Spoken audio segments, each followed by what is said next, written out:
일단 요 정도 하고 루이스 구조를 그리는데 중요한 개념들 몇 가지를 좀 볼 거거든. 루이스 구조에서 생길 수 있는 중요한 개념들. 첫 번째 일단 공명 구조에 대해서 알아야 돼. 레조난스 공명 구조. 제일 처음으로 공명 구조에 대해서 알아야 된다. 우리가 위에서 뭐 그렸었어? NO3 마이너스 요거 그렸었잖아. 그치? NO3 마이너스 N, 그러니까 하나는 이중결합, 단일결합 이렇게 돼 있는 상태잖아. 지금 공명 구조라는 게 맞지? 대괄호 해서 마이너스, 여기 전자쌍도 이렇게 있을 거고 이렇게 있잖아. 그치? 근데 각각의 이제 결합 길이를 한번 봐볼 거거든. 이중 결합이 하나 있고 단일 결합이 두 개 있는데 NO 결합이 있고 N 그냥 단일 결합 O 길이가 이렇게 결합이 있다. 본드 랭스 BL, 이상한 BL 아니야. 그치? 본드 랭스야. 본드 랭스 결합 길이를 한번 봐봤더니 실제로 이제 평균적인 결합 길이가 NO 이중 결합의 결합 길이는 120 피코미터 정도가 되고 단일 결합은 더 길겠지. 왜? 이중결합은 뭐니까? 세기가 더 세다는 거잖아. 전자 밀도가 강하잖아. 인력이 그러면 커질 테고 사이 거리는 줄어들겠지.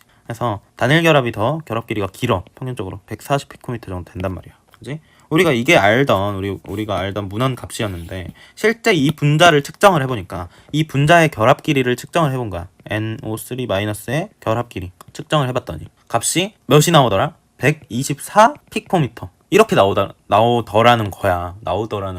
나오더라. 아무튼 이렇게 나온다고. 이 분자의 결합 길이를 측정을 해봤더니 세 부분의 결합 길이가 모두 동일하게 124가 찍혀. 오케이? 결합 길이가 모두 동일하다. 우리가 실제로 이 그린 대로라면 여기가 짧고 여기가 길어야 되잖아. 근데 찍어보니까 모두 같다고, 이 세 개가. 그러면 결합 길이가 모두 동일하다는 건 뭐야? 결합 차수가 같다는 거고, 결합 차수가 같다는 거는 세 개의 결합이 모두 동일하다는 거야. 세 결합이 동일하다. 결합 길이가 모두 동일하면 뭐니까? 차수 동일하다는 소리니까. 그치? 무조건 뭐야? 결합 차수, 요건 알아야 돼. 결합 차수가, 기본적인 차수가 커지면 어떻게 되고 인력이 커진다는 소리고, 그러면 결합 길이 BL 줄어든다고. 차수가 커지면 인력이 커지고 결합 에너지도 세짐. 아까는 인력이 커지면 에너지가 낮아진다며요. 여기서 말하는 결합 에너지는 변화하는 값이잖아. 그치? 인력이 세지면 여기에서 더 에너지가 더 낮아지는 거야. 그러면 결합 에너지, 이 사이 간격은 더 커지는 거고, 간격이 커진다고 하는 거는. 그래서 결합 에너지는 그러니까 더 단단해진다, 이렇게 생각을 하면 돼. 결합 에너지는. 아무튼 여기서 측정을 해봤더니 세 개의 값이 다 동일하게 나오더라 라는 거야. 근데 우리가 이런 걸 보고 뭐라고 하자. 여기 그릴 때는 이렇게 하나가 다르게 그려지는데 측정을 해보니까 다 똑같더라.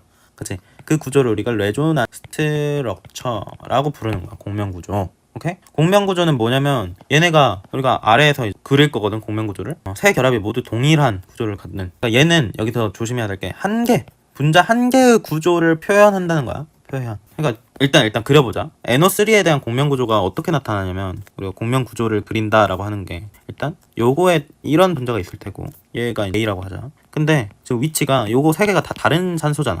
어떻게 그리면은 여기에 이중결합이 생길 수도 있어. 돌리면 똑같은 거 아니에요? 세 개는 다른 산소라고 생각을 하는 거라고. 생각을 하는 게 아니라 다른 산소잖아. 그러니까 여기에 이중결합한 거랑 요거랑은 이제 다르다라고 생각을 하는 거지. 그래서 각각의 산소에 이중결합이 달려있는 얘들을 이렇게 그려줬을 때 요 구조, 이 전체적인 구조를 L-의 공명 구조라고 이야기를 한다고. 그치? 근데 요 공명 구조가, 우리가 세 개를 그린 공명 구조가 세 개의 구조를 표현하는 게 아니야. 세 개의 구조를 표현한다라고 생각하면 틀린 거. 잘못된 그 사고야. 그래서 이게 표현을 하는 거는 뭐야? 한 개의 구조를 표현하고 있다. 오케이? 한 개의 구조. 그냥 NO3- 이 한 개의 구조를 세 개로 펼쳐서 표현을 하는 것 뿐이야. 뭔 소리인지 알겠어? 세 개의 분자가 서로 공존하고 있는 게 아니라고. 이거를 정확히 알아야 돼. 평형 상태에 머물러 있는 것도 아니고, 세 개의 분자가 여기서 한 개, 오케이? 한 개라는 게 평형도 아니고, 여러 개 구조가 평형에 있는 것도 아니고, 공존하는 것도 아니다. 그냥 뭐라고 생각하면 돼? 정확히는 가중치, 이제 각각의 가중치가 존재하는데, 가중치가 존재하는 하나의 실제 구조를 나타내는 걸 우리가 공명 구조라고 하는 거야. 얘가 하나의 NO3의 실제 구조를 나타내는 거라고. 각각의 이제 가중치가 있겠지. 여기서는 이제 3분의 1 같은 가중치만큼. 오케이? 가중치는 우리가 뭐 기여도라고도 하고, 영어로는 contribution 이라고 합니다. 뭔 말인지 알겠어? 이거를 정확히 이해해야 돼. 그냥 공명구조, 그냥 이런 거구나, 그냥 번갈아 가면서 이중결합 이걸 안다고 잘하는 게 아니라고. 이게 어떤 의미를 갖는지 정확하게 진짜 알아야 된다고. 요 화살표 모양도 그치? 평형은 뭔데? 반응에서 평형 이거잖아.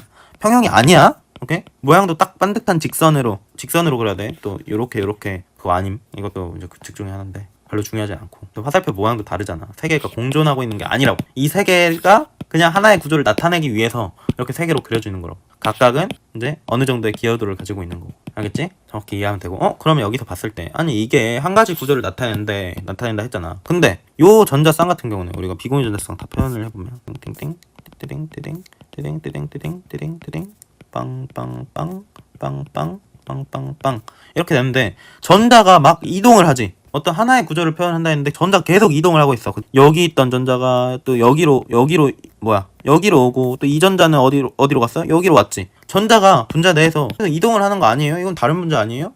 그게 아니라 여기서 우리가 알 수 있는 건 뭐야? 전자가 한 곳에 머물러 있지 않는다. 오케이? 전자들이 한 곳에 머물러 있는 딱 그 정해진 위치에만 있는 게 아니라 돌아다닌다는 거야. 분자가 전체적으로. 그치? 이 한 결합이 지금 여기도 있고 계속 돌아다니잖아. 맞지? 그걸 우리가 뭐라고 표현하냐? 일렉트론 전자 밀도. 전자 밀도가 어떻게 돼 있다? 디로컬라이즈드 돼 있다. 스펠링 똑바로 써. 컬라이즈드. 요거 어떤 뜻이야? 비편제화 라는 뜻이거든. 위에 거는 전자 밀도가 어떻게 된다? 비편제화 돼 있다.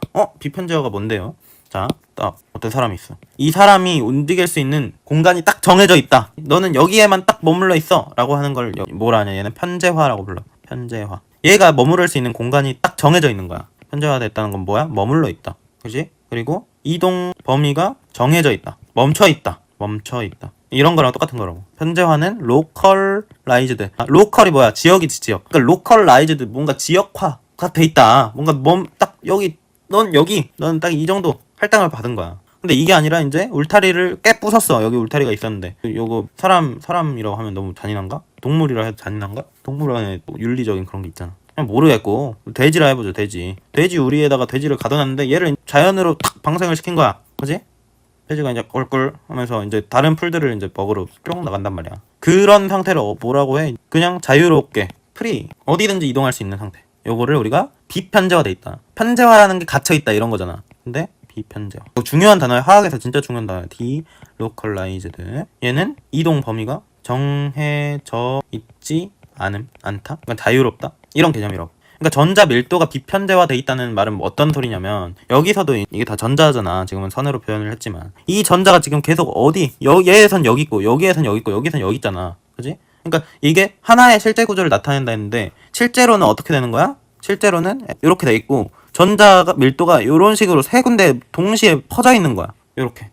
요게 이제 이중결합. 두 번째 결합, 이중결합, 전자 밀도. 이런 식으로 퍼져 있다고. 실제 우리가 NO3-를 찍어보면 이런 식으로 돼 있어. 이게 한쪽으로만 이렇게 정해져 있는 게 아니라 세 개가 평형이 있는 게 아니라 있어. 이 구조를 나타내기 위해서 이렇게 그냥 표시를 하는 거라고. 알겠습니까? 그래서 그걸 우리가 전자 밀도가 비편제화돼 있다라고 이야기를 하고, 그러니까 공명 구조를 갖는 경우에 이렇게 이야기를 하고, 그러면 이게 뭔데? 그러면 공명 구조 가지면 뭐가 좋냐? 전자가 가만히 있는 거랑 이렇게 떠돌아다니는 거 뭐가 좋냐? 우리가 요 분자를 봤을 때 여기에 이렇게 갇혀 있을지 떠돌아다닐지 우리가 어떻게 판단을 하냐? 자, 근데 공명 구조가 가지면 뭐가 좋냐면 옆에다가 써보자. 공명 구조의 개수가 늘어난다라고 한다면 뭐야? 비편제화의 범위도 늘어나게 될 거고, 그치? 개수가 많아진다는 건 뭐야? 이 결합에도 이중결합, 이 결합에도 이중결합이, 여러 가지 결합에 이중결합이 위치할 수 있다는 거잖아. 그치? 그러면 떠돌아다닐 수 있는 범위가 더 커진다는 거고, 맞잖아. 그치? 그러면 비편제화가 더 많이 된다는 건데, 그러면 어떤 일이 발생하냐면 비편제화되는 범위가 넓어지면 우리가 안정성이 커져. 이거 진짜 중요해.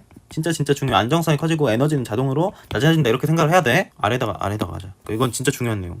별표 3개, 5개, 100개도 부족하지 않아. 그래서 공명구조 개수가 늘어난다라는 거는 비편제화되는 범위가 넓어진다는 거고, 그렇게 되면은 안정성이 줄어든다라는 거. 우리가 이거를 어떤 모델로 설명하냐면 지금 분자들은 지금 이거는 실제로 3차원에 있는 것들이잖아. 근데 우리가 간단하게 분자라고 생각하지 말고 이걸 보자는 거야. 비편제화되면 안정해진다. 이걸 볼 거거든.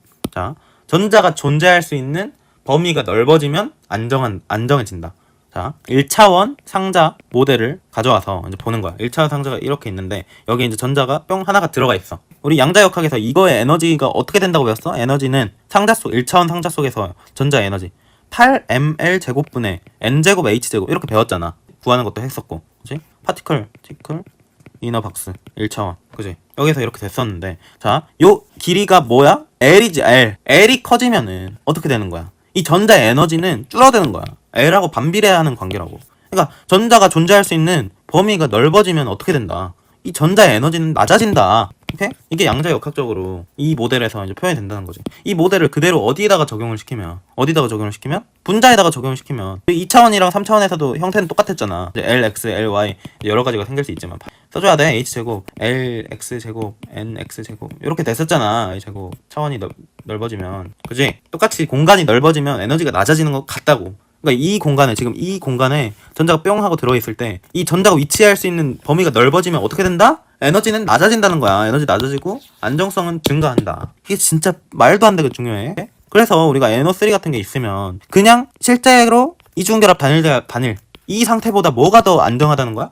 이런 식으로 공명 구조를 가지면서 전자 밀도가 비편제화돼 있는 이 구조가 얘보다 더 안정하다는 거지. 그래서 우리가 공명 구조를 그릴 수 있으면 최대한 그려줘야 된다고. 더 안정하니까. 그게 더 안정한 구조고, 안정한 구조라는 건 뭐야? 더 합당한 구조니까. 뭔 소린지 알겠어? 진짜 이거 너무 중요해. 이거는 진짜 시험 문제에서도 많이 나오고 자주 나오는 논리란 말이야.